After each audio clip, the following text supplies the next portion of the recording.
Now we are going to solve another problem based on the same topic, stresses in indeterminate structures supporting a load.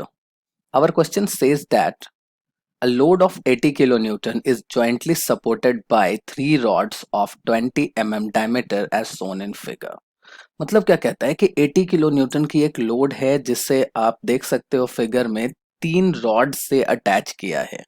Okay, तीनों rods की जो diameter है वो same है, कितनी है 20 okay, the rods are adjusted in such a way that they share the load equally. मतलब कि इस तरह से एडजस्ट किया गया है रॉड्स को कि इन तीनों के ऊपर जो लोड होगा वो इक्वल होगा।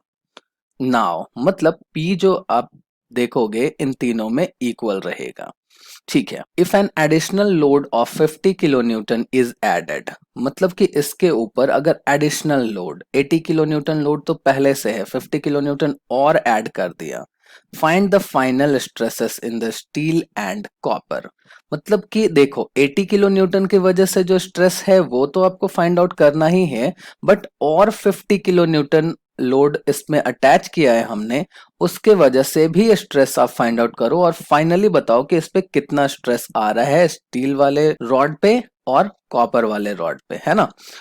लास्ट क्या कहता है, take E for copper as 100 GPA and for steel is 200 GPA. मतलब कि मॉडुलस ऑफ इलास्टिसिटी कॉपर का 100 है एंड स्टील का 200 जीपीए है। ओके ठीक है, तो सबसे पहले क्या करते हैं, गिवन डाटा लिख लेते हैं। तो डाटा में क्या क्या दिया है हमारे पास में, वेरी फर्स्ट डाटा इज, चलो उसे लिख लेते हैं P1। जो लोड 1 है अपना उसे हम P1 लिख लेते हैं। ओके, वो कितना है 80 किलो न्यूटन। तो 80 किलो न्यूटन को हम लिख लेते हैं 80 इंटू 10⁻³ न्यूटन। अब जो डायमीटर देखो वो डायमीटर तीनों का इक्वल है, तो सिर्फ डी लिख देता हूं मैं, वो कितना है 20 the rods are adjusted in such a way, फिर क्या दिया है एडिशनल लोड, तो एडिशनल लोड जो अपना होगा उसे मैं लिख देता हूँ P2। तो P2 अपना एडिशनल लोड है, कितना है 50 into 10⁻³ Newton. Now modulus of elasticity दिया है कॉपर का, तो उसे हम लिख लेते हैं मॉडुलस ऑफ इलास्टिसिटी कॉपर का 100 इंटू 10⁻³ न्यूटन पर एम क्यूब हो जाएगा, क्योंकि जीपीए को अगर न्यूटन पर क्यूब में कन्वर्ट करोगे तो 10⁻³ से मल्टीप्लाई करना पड़ता है।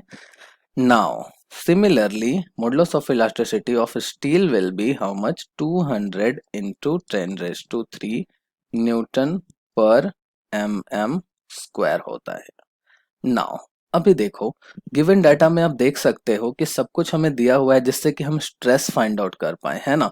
तो चलो एक बार ना 80 किलो न्यूटन की वजह से जो स्ट्रेस आ रहा है पहले हम वो फाइंड आउट कर लेते हैं, देन आफ्टर हम 50 किलो न्यूटन वाले लोड पे कॉन्सेंट्रेट करेंगे। ओके, तो देखो स्ट्रेस फाइंड आउट करने के लिए सबसे पहले हमें क्या रिक्वायर्ड है, एरिया, है ना। तो चलो अपना फर्स्ट स्टेप होगा इसके लिए finding stresses due to 80 kilonewton load. तो देखो, तो stress due to 80 kilonewton load है, तीनों के ऊपर सेम है अभी लोड ना, तो स्ट्रेस सिर्फ स्ट्रेस हम फाइंड आउट कर लेते हैं। ओके, तो स्ट्रेस यहाँ पे हो जाएगा आपका, स्ट्रेस इज इक्वल्स टू क्या होता है P अपॉन ए होता है ना। तो P अपॉन ए, तो P तो अपने पास है बट एरिया नहीं है ना। तो एरिया के लिए क्या करेंगे, देखो अभी तो P अपना एज इट इज लिख दो आप 80 इंटू 10⁻³। बट जो एरिया है यहाँ पे उसकी फॉर्मूला क्या होती है, डायमीटर अगर दिया है तो π/4d², है ना। बट ये एरिया एक के लिए है, हमें कितना चाहिए, तीन के लिए एरिया चाहिए ना। तो इसे ब्रैकेट में ले लो आप ओवरऑल और मल्टीप्लाई कर दो 3 से, तो you will get 80 into 10⁻³ by 3 into π/4 into 20 का square. After solving you will get 84.88, तो उसे हम लिख लेते हैं 84.9 न्यूटन पर स्क्वायर। तो देखो ये स्ट्रेस है जो दोनों जो अपने ऑब्जेक्ट्स हैं सब पे कितना आ रहा है 84.9 न्यूटन पर स्क्वायर। तो फाइनली अब देखो, अब दूसरा जो 50 किलो न्यूटन एडिशनल लोड है उसके लिए हम स्ट्रेस दोनों का अलग अलग फाइंड आउट करेंगे, क्योंकि ये तो कॉमन लोड है, वो तीनों पे अप्लाई हो रहा है। बट 50 किलो न्यूटन अब अलग अलग, अभी क्या पूछता है कि final stress in steel and copper दोनों का हमें अलग अलग चाहिए। ठीक है, तो चलो दोनों का अलग अलग कैसे फाइंड आउट करोगे, लेट अस सी। तो चलो, our second step will be finding stresses due to second step will be finding stresses in copper and steel due to additional 50 kilonewton load। तो अभी देखो, मान लेते हैं let this is additional stress in copper, now this is additional stress in steel। now देखो, तो additional stress in copper के लिए फॉर्मूला क्या हो जाएगा। अभी देखो, डायरेक्टली हम फाइंड आउट नहीं कर सकते ना, क्योंकि हमारे पास वो एडिशनल स्ट्रेस के लिए जो रिक्वायरमेंट है वो नहीं है अपने पास, क्योंकि जो लोड अप्लाई हो रहा है वो देखो, अभी डायरेक्टली आप कह सकते हो कि सर अभी P अपॉन ए करके तो हम फाइंड आउट कर लेंगे ना, मगर P upon a formula apply करके आप स्ट्रेस ओवरऑल फाइंड आउट कर सकते हो।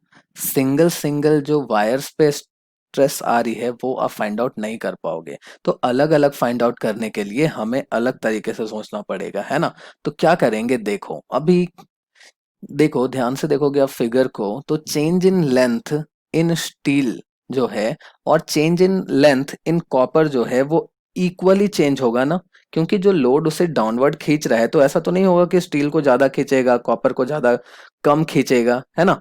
तो वी कैन से डैट कि चेंज इन लेंथ जो ओवरऑल वायर में जब सेम है, तो क्या है, change in length in steel और कॉपर दोनों का सेम होगा, है ना।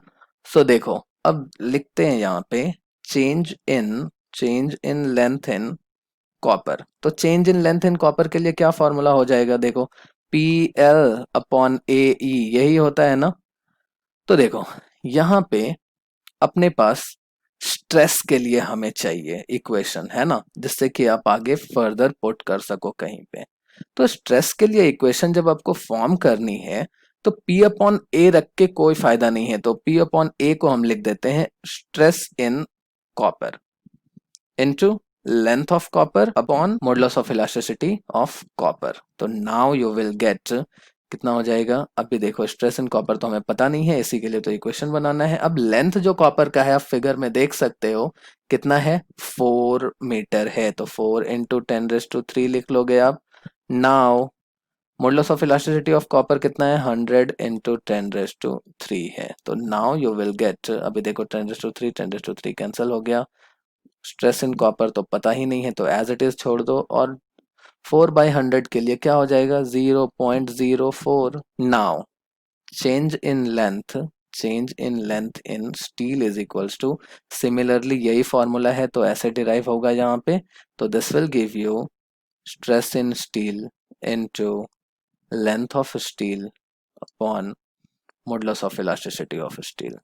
तो stress in steel into length है स्टील का 3 इंटू 10⁻³, मॉडुलस ऑफ इलास्टिसिटी कितना है, 200 इंटू 10⁻³। तो now this two will get cancelled, और 3/200 आप कैलकुलेट करोगे तो you will get stress in steel into 0.015। अभी देखो, तो क्योंकि चेंज इन लेंथ दोनों में इक्वल हो रहा है, therefore we can say that के चेंज इन लेंथ कॉपर का और चेंज इन लेंथ स्टील का सेम है। तो आप ना यहाँ पे एक लाइन लिख लोगे, change in length in both the wires, और रॉड्स लिख सकते हो, are same. Therefore, we can say that change in length in copper will be equal to change in length in steel।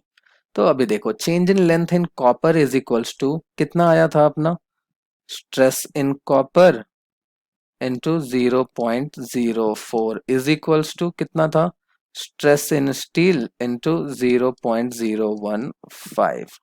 तो देखो इन दोनों में से किसी एक टर्म के लिए ना हम डिराइव कर लेते हैं अपना रिलेशन। देखो, तो कॉपर के लिए ही लिख लेते हैं, तो stress in copper will be how much, stress in steel into 0.015 upon 0.04। तो now you will get finally stress in copper is equals to कितना हो जाएगा, अब इन दोनों को आप क्या करो, डिवाइड कर लो, तो you will get 0.375 to stress in steel.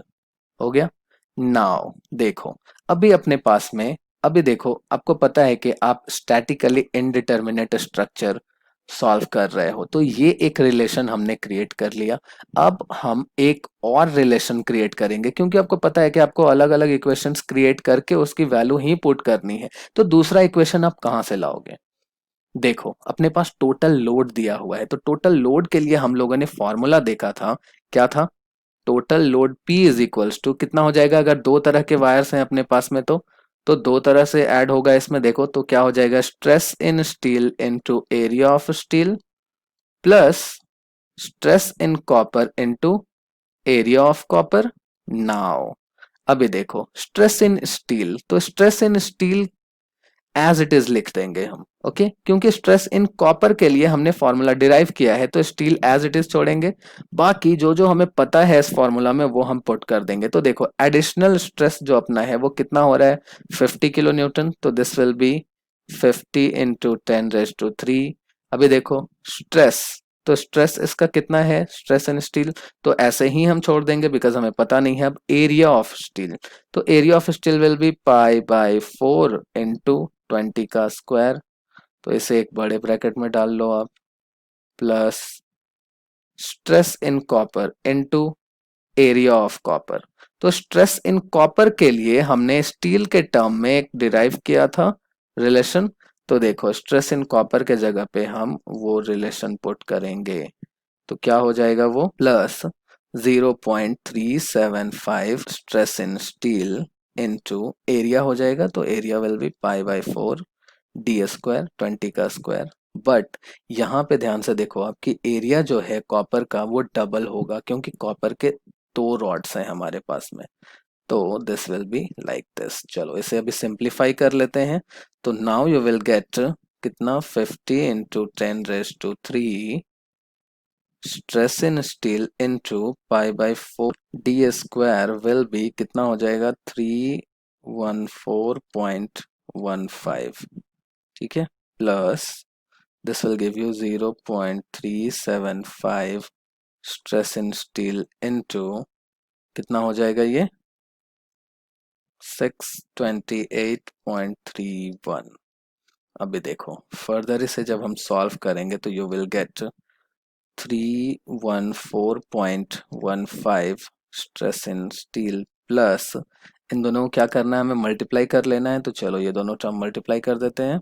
After multiplication you will gate 235.6 stress in steel. चलो अब इन दोनों टर्म को हम कर लेते हैं ऐड, तो प्लस हो जाएगा 314.15, तो you will gate 549.76 stress in steel. तो स्ट्रेस इन स्टील अभी आप डायरेक्टली फाइंड आउट कर सकते हो, कितना हो जाएगा, stress in steel will B, stress in steel will B 50 into 10⁻³ और उसके साथ का जो टर्म है वो डिवीजन में चला जाएगा, है ना, so this will give you 549.76 is equals to 90.94, तो इसे 90.94 न्यूटन पर mm स्क्वायर। ओके, तो ये हमारा स्ट्रेस इन स्टील आ गया। तो अभी देखो एक रिलेशन हम लोगों ने डिराइव किया था, तो stress in copper will be how much, stress in copper will be कितना था हमारा, 0.375 इंटू स्ट्रेस इन स्टील। तो देखो, now you will get stress in copper is equal to 0.375 into 90.94, so this term will be multiplied by 0.375 and will give you how much, 34.10 Newton पर mm square. But ये हमारा final जो stress है दोनों के ऊपर वो नहीं आया है। फाइनल स्ट्रेस आपको फाइंड आउट करने के लिए इसमें आपको क्या करना पड़ेगा, जो इनिशियली हम लोगों ने 80 किलो न्यूटन के साथ में जो स्ट्रेस फाइंड आउट किया था उसे आपको क्या करना पड़ेगा, ऐड करना पड़ेगा। तो देखो final stress will be here, तो कितना होगा, तो देखो stress in steel will be, कितना था अपना आंसर आया था 84.9 आया था ना, plus 90.94 will be how much 175 point, round figure में 8 लिख देते हैं, ओके, न्यूटन पर एम एम स्क्वायर। तो और stress in copper will be 84.9 plus 34.10, इससे आप राउंड फिगर में लिखोगे तो you will gate 119.0 Newton per mm square. So this is our final answer. In the next topic, I will be solving one more problem related to this topic only. Thank you. Thank you so much.